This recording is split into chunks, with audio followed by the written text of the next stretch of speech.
Bonjour à tous, comme vous le savez, donc Mimi est en vacances dans Provence et puis il m'a pas laissé grand chose à faire au jardin, tout est un peu fait, on attend que ça pousse. Du coup, petite vidéo cuisine. Là, je vais vous montrer comment donc se servir quand on a des tomates et des aubergines et qu'on sait pas trop en faire, on va en faire une tarte. Donc voilà, je vais vous montrer tout ça. Alors, tout d'abord, on va venir plucher 2 ou 3 têtes d'ail, c'est en fonction du goût. Alors, petite astuce pour ceux qui n'arrivent pas à... Je vous montre le compost, c'est dégueulasse. À ceux qui n'arrivent pas à plucher l'ail, en fait, il y a une astuce, c'est de le prendre comme ça dans les doigts. Et vous voyez, il se défait tout seul. Donc voilà, après, il ne reste plus qu'à prendre. Vous voyez, je le défais même d'une main. Hop, allez, aidez d'une petite jambe. Et en tout cas, voilà, après, il n'y a plus qu'à terminer de le plucher. Donc ça, on va venir les couper en petits dés, le plus finement possible pour pas qu'ils croquent sous la dent. Et on va les placer en fait avec le chavroux que je vais étaler ici. Et donc l'ail coupé finement et les herbes de Provence. Je vous montre tout ça. Alors voilà, mon fromage de chèvre frais est étalé sur la pâte. J'ai fait 2 ailes sur 3. Et là, je viens tout simplement saler, poivrer mon fromage pour qu'il y ait quand même un peu de goût qui remonte. Alors ça, c'est à la convenance de tous, hein, bien entendu. Celui qui aime pas le poivre, n'en mettez pas. Celui qui aime pas l'ail, n'en mettez pas non plus. Enfin, c'est vraiment... là, c'est propre à chacun. Hein. Celui qui aime pas de l'ail, ne vous dites pas, tiens, je vais pas faire la recette, j'aime pas l'ail. Et puis, il n'y a rien de bien... De toute façon, sur mes recettes, je les suis pas moi-même quand je les trouve. Donc, imaginez. Vous n'êtes pas dans l'obligation de me suivre non plus. Allez, hop là. Donc, ça...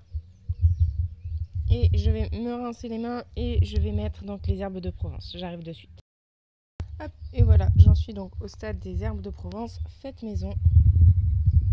On vient saupoudrer. J'essaye de faire assez doucement parce qu'il y a un peu de vent. Juste histoire de m'embêter. Hop là. Alors moi je mets juste comme ça parce que j'en remettrai un tout petit peu à la fin sur les aubergines et les tomates que je vais disposer. Donc je vais les couper et je vous montre comment je les dispose.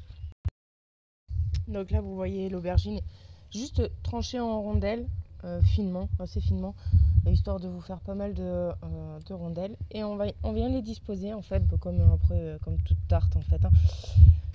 Quand je vous dis que je ne suivais pas la recette initiale, ça en fait partie. C'est-à-dire que dans la recette initiale, ils font revenir les aubergines avec de l'huile d'olive. Je vous le conseille pas. Tout simplement parce que c'est un légume qui pompe énormément. Et du coup, vous allez limite passer une bouteille d'huile d'olive pour un rendu qui est pas... Enfin, moi perso, je le trouve pas fameux. Après, c'est chacun ses goûts. Mais quitte à mettre de l'huile d'olive, autant le rajouter à la fin. En fait, une fois qu'on a disposé nos aubergines et nos tomates comme ça, pour donner un petit goût, mais au moins elle ne pompera pas. Voilà, hop, vous voyez, une aubergine va faire que je vais pouvoir faire tout le fond. Donc voilà, et les tomates, j'en ai peut-être trop pris, donc je vais les trancher et je vais les faire une par une pour bien sûr éviter tout ce qui est gaspillé. Donc là, même les fonds le début et la fin de l'aubergine. Donc vous voyez, il en reste donc pas besoin de prendre une trop grosse aubergine. C'est vraiment pas la peine de vouloir cibler des trucs vraiment hyper volumineux. On a une petite aubergine, vous avez vu au début. Et on a notre fond de tarte qui est fait. Hein. Donc voilà, allez, à tout à l'heure. Je vous mets donc... je tranche les tomates et puis on les dispose tout pareil. Je vais vous montrer. Donc, tout de suite. Donc voilà, j'ai disposé de la même façon les tomates sur la tarte. Vous voyez, il me reste un peu... Bon, finalement, j'avais qu'une tomate en trop. Donc là, comme toute fin de tarte, en fait, de quiche de tarte, hop là, j'en ai pris énormément. On saupoudre de fromage râpé. Tac. Ça sert à rien d'en avoir autant dans la main. Hop, juste pour avoir l'effet du croustillant. Et là, pour pas gaspiller. En gros, tac, je viens de les disposer. Hop là.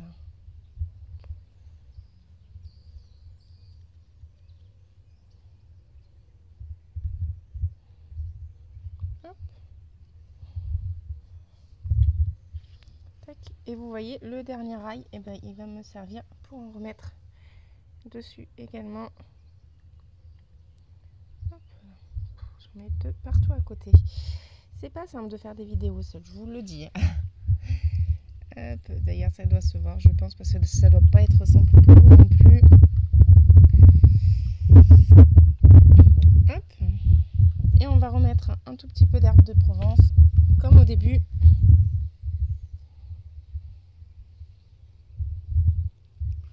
Pareil, il faut gérer avec le vent. Et voilà, et ça, j'enfourne ça dans un four à 180 et 25-30 minutes, comme une tarte normale en fait. Puis voilà, vous pouvez le manger chaud, froid, réchauffé aussi, c'est super bon. Donc en tout cas, n'hésitez pas à me dire si vous testez la recette, puis likez, partagez, commentez si jamais vous trouvez ça bon. Ou pas d'ailleurs. Je vous souhaite une très bonne journée, bon appétit!